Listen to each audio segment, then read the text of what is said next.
नमस्कार दोस्तों, स्वागत है आपका हमारे चैनल पर। तो आइए दोस्तों, आज हम शुरू करते हैं अपनी दूसरी क्लास, जिसमें हम किसी भी स्टॉक के फंडामेंटल एनालिसिस के बारे में बात करते हैं। लास्ट वीडियो में हमने मार्केट कैप के बारे में बात की थी। अब हम बात करें पी रेशो के बारे में। तो दोस्तों, पी रेशो को हम जैसे बोलते हैं प्राइस टू अर्निंग रेशो। और प्राइस टू अर्निंग रेशो का मतलब क्या होता है कि पी रेशो निकालने के लिए हम किसी भी शेयर के प्राइस को उसके अर्निंग पर शेयर से डिवाइड कर देते हैं। अब ये अर्निंग पर शेयर वैसे मैंने आपको लास्ट वीडियो में बताया था, मैं दोबारा बता रहा हूँ। अर्निंग पर शेयर को निकालने के लिए आपको क्या करना है, किसी भी कंपनी की जो उसका नेट प्रॉफिट होता है, नेट प्रॉफिट मतलब पैट जिसको बोल देते हैं, प्रॉफिट आफ्टर टैक्स, उसका जो नेट प्रॉफिट होता है उसको हम टोटल नंबर ऑफ शेयर से डिवाइड कर देते हैं। मतलब कंपनी के जितने भी नंबर ऑफ शेयर होते हैं उससे डिवाइड कर देते हैं। यहाँ पर आप स्क्रीन पर देख रहे होंगे कि नेट प्रॉफिट, इसको आप ईयरली देख लो, नेट प्रॉफिट आ रहा है 26,750 रुपये।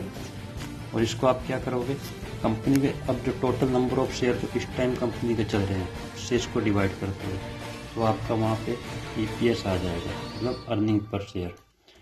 अर्निंग पर शेयर को अब हम क्या करना है, पी रेशो निकालने के लिए हम अर्निंग पर शेयर से कंपनी का जो शेयर प्राइस है आज का, उसको अर्निंग पर शेयर से डिवाइड कर देंगे, तो आपका पी रेशो निकल आएगा। अब सवाल यह उठता है कि पी रेशो होता क्या है। तो दोस्तों, पी रेशो को सिंपल शब्दों में हम ऐसा बोल सकते हैं, किसी भी शेयर को खरीदने के लिए आप आज जो प्राइस पे कर रहे हो उस प्राइस पे वो शेयर आपको कितने पैसे कमा कर देगा एक साल के लिए।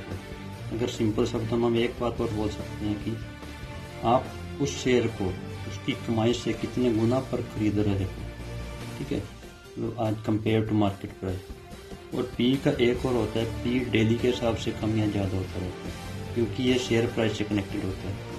कंपनी का शेयर प्राइस भी डेली अप या डाउन चलता रहता है। जैसे ही कंपनी का शेयर प्राइस ऊपर या नीचे जाएगा तो पी भी ऊपर या नीचे जाएगा। पी रेशो से हमें थोड़ा आइडिया लग जाता है कि कोई कंपनी महंगी है या सस्ती है। और बस ये एक अकेला ही फैक्टर नहीं है, क्योंकि मार्केट किसी कंपनी के बिजनेस प्लान, फ्यूचर और उसकी बहुत सी बातों को ध्यान में रखते हुए प्राइस को बढ़ा भी सकती है, जिससे कंपनी का पी ज़्यादा शो करता है और इन्वेस्टरों को विश्वास है कि कंपनी ज़्यादा ग्रो करेगी। इसके बहुत से फैक्टर होते हैं, अकेला पी ही नहीं होता और इसका कोई स्पेसिफिक रूल नहीं है। किसी कंपनी का पी कम है तो वो सस्ती है, किसी कंपनी का पी अगर ज़्यादा आ रहा है तो वो महंगी है।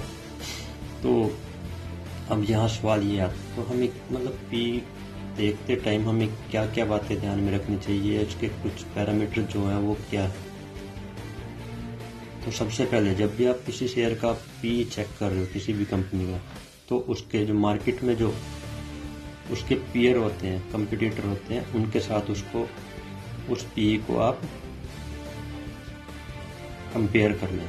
उसके बाद दूसरा पॉइंट इसका जो है, इसमें आपको इंडस्ट्री पीई दिख रहा है, तो जब भी किसी शेयर को खरीद रहे हो तो आप वहाँ पे देखोगे कि उस इंडस्ट्री का पी क्या चल रहा है। अब यहाँ पर हम इन्फोसिस का शेयर देख रहे हैं, तो इसका पी रेशो TTM जो बोलते हैं वो 23.64 है, और इंडस्ट्री का जो पी है वो 26.46। तो इस हिसाब से हम यहाँ ये मान सकते हैं कि इन्फोसिस का शेयर हमें एक हिसाब से थोड़ा सस्ते पर मिल रहा है अभी भी।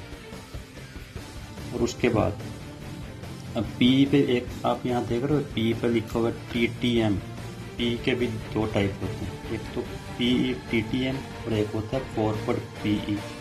PTTM का मतलब होता है कि ट्रेलिंग 12 मंथ्स। मतलब ये जो TTM वाला पी होता है, इसमें क्या होता है, जो लास्ट 12 महीने का जो उसका PA का एवरेज होता है, वो उस एवरेज के हिसाब से जो TTM निकल के आता है उसको हम PE TTM बोलते हैं। और फॉरवर्ड पी का मतलब है कि हम उस कंपनी के फ्यूचर टाइम के लिए उसका अंदाज़ा लगा रहे हैं कि फ्यूचर में इसका शेयर प्राइस क्या जाएगा, कितना हो सकता है।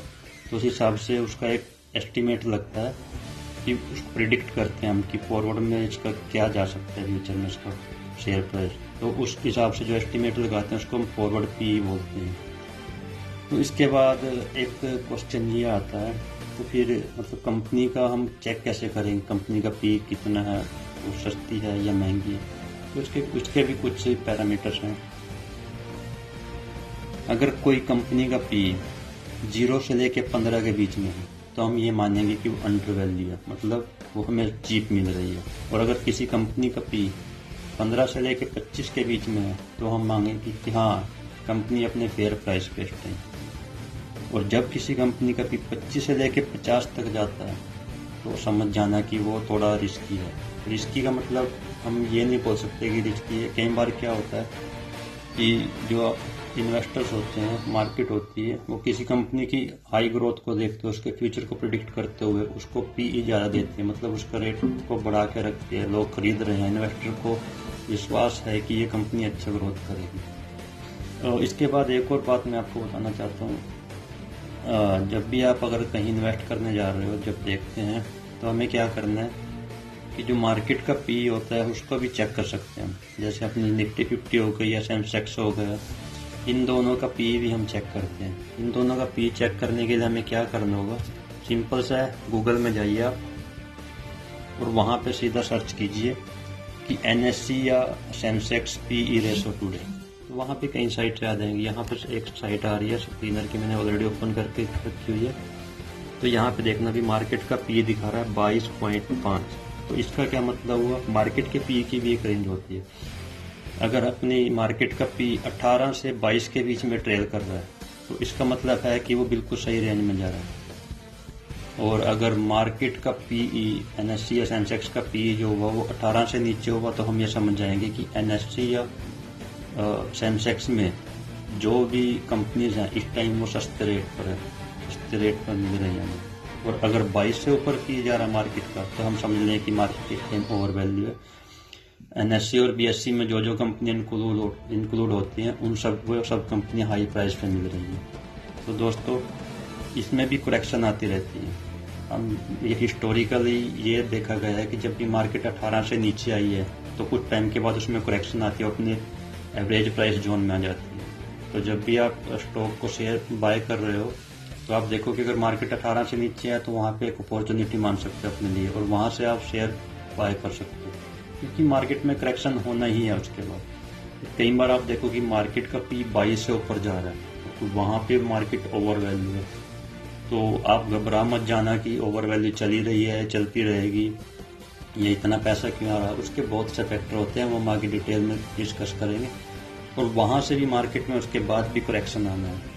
तो ये चीज़ें दोस्तों आज के लिए थी, और आशा करता हूँ कि आपको वीडियो अच्छी लगी होगी। और वीडियो अच्छी लगी तो प्लीज़ चैनल को शेयर, सब्सक्राइब और लाइक करना ना